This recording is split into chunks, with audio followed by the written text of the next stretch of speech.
Welcome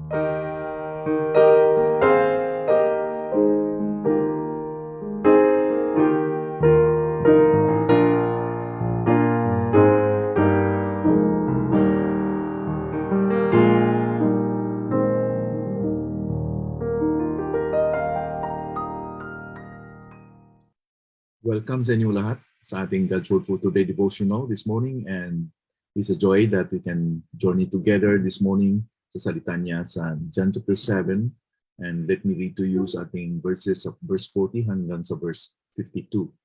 Nang marinig ng ilan mula sa maraming tao ang mga salitang ito, sila ay nagsasabi, tunay na ito nga ang propeta. Sinasabi ng iba, ito ang Kristo. Subalit sinasabi ng ilan, sa Galilee ba manggagaling ang Kristo? Hindi ba sinabi ng kasulatan na ang Kristo ay manggagaling sa binhi ni David at mula sa Bethlehem ang bayan ni David? Kaya't nagkaroon ng pagkakahati-hati sa maraming tao dahil sa kanya. Nais ng ilan sa kanila na siya ay hulihin, subalit walang taong sumunggab sa kanya.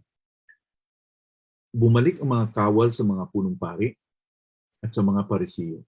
At sinabi ng mga ito sa kanila, bakit hindi ninyo siya dinakip? Sumagot ang mga kawal. Kailan may walang taong nagsalita ng gayon? Sinagot sila ng mga Parisiyo. Kayo ba naman ay nailigaw na rin?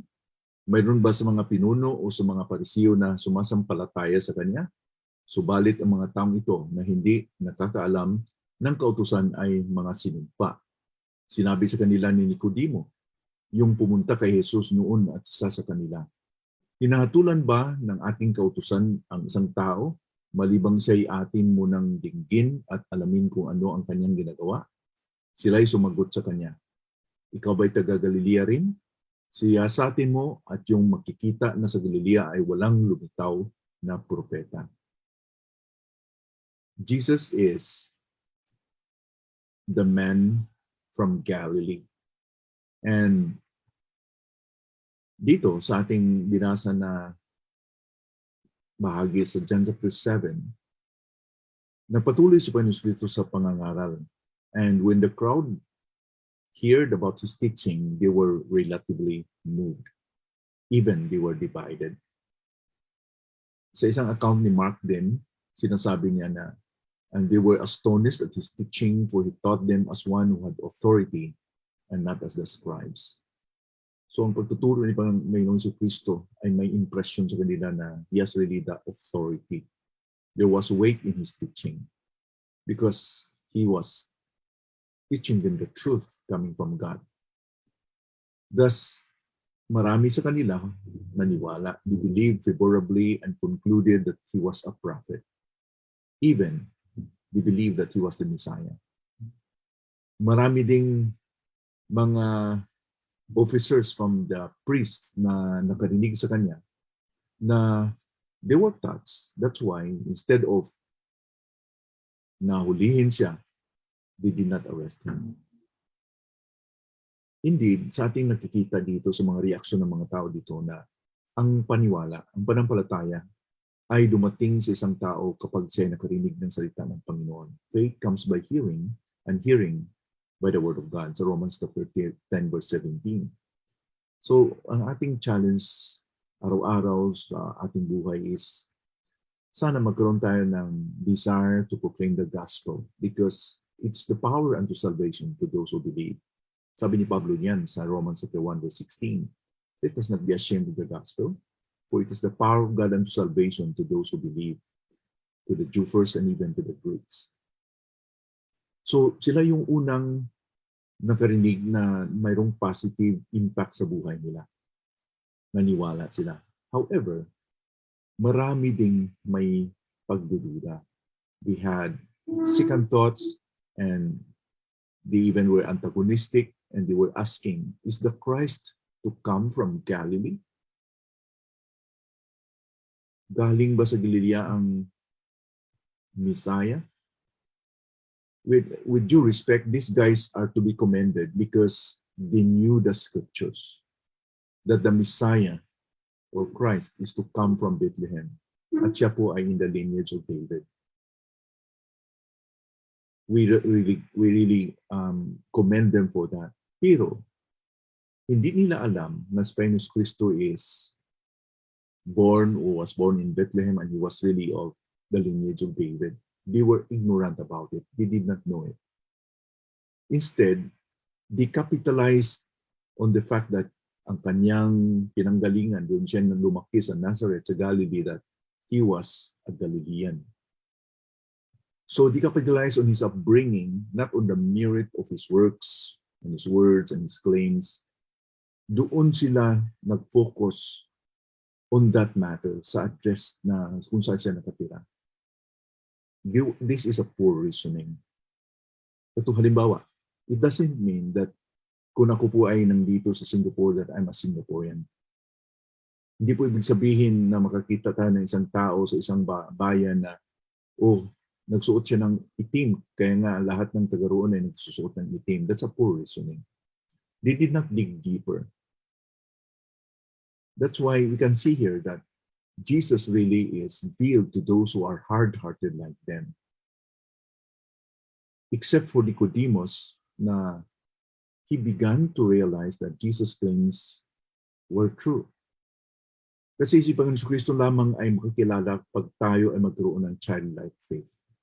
But if we will be like these Jewish leaders who are hard-hearted, will never know the truth.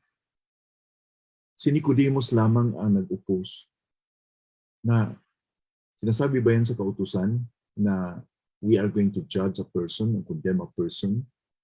Hindi ba kailangan na we are going to find out whether his claims are true, whether ang kanyang ginagawa ay totoo? We have to dig deeper, we have to research more.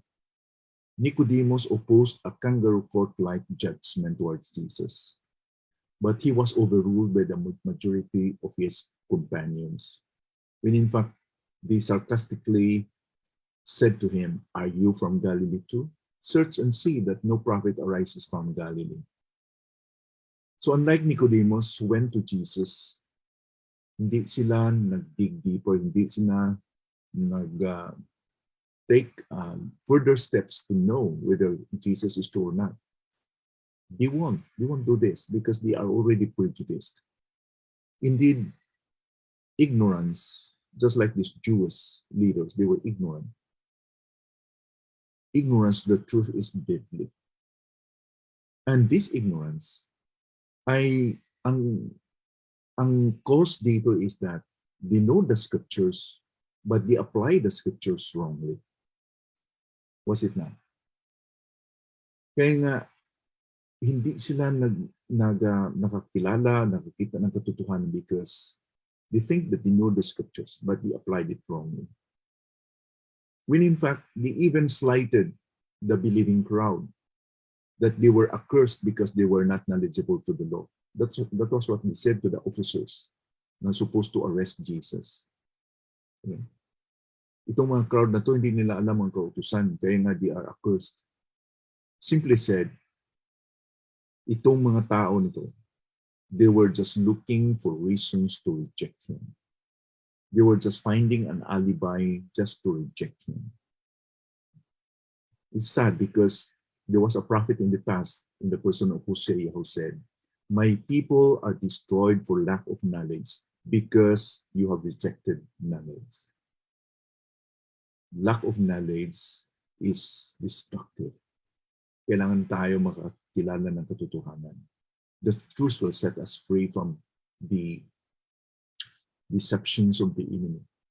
Kung tayo po ay walang kalam-alam sa salita ng Panginoon, we will be a prey. Tayo po ay maging biktima ng kasinungalingan ng diablo. Kasi hindi natin alam yung katotohanan. So unlike them, sana po magkaroon tayo ng tender heart na we will continue to search the scriptures, to receive His words, even though na minsan ay it will be like challenging our notions, we must allow the Word of God to scrutinize. Na tayo po ay magpasilalim sa pagtuturo o sa salita ng Panginoon. Let's not have a selective listening like these Jewish leaders. Dagdag pa dito, kung magkaroon tayo ng doubt, katulad ni Nicodemus, let's dig deeper. Let's find out. Let's be like him. He went to Jesus by night, and not only that, he continued to search and give the benefit of the doubt that Christ was true.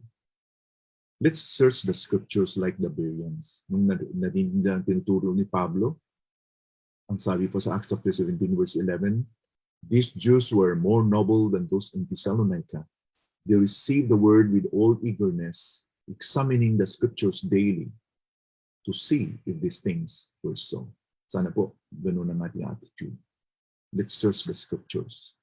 Study to show thyself diligently. A workman who needed not to be ashamed, rightly dividing the word of truth. Sana po magkaroon tayo ng dagdag na hunger and thirst to search the scriptures, for in them we can find eternal life and we can be strong. Hindi tayo madayaan ng diablo. It's sad that they did not realize that the man from Galilee is the true Messiah. Sana po, we have this desire in our hearts to learn the scriptures more.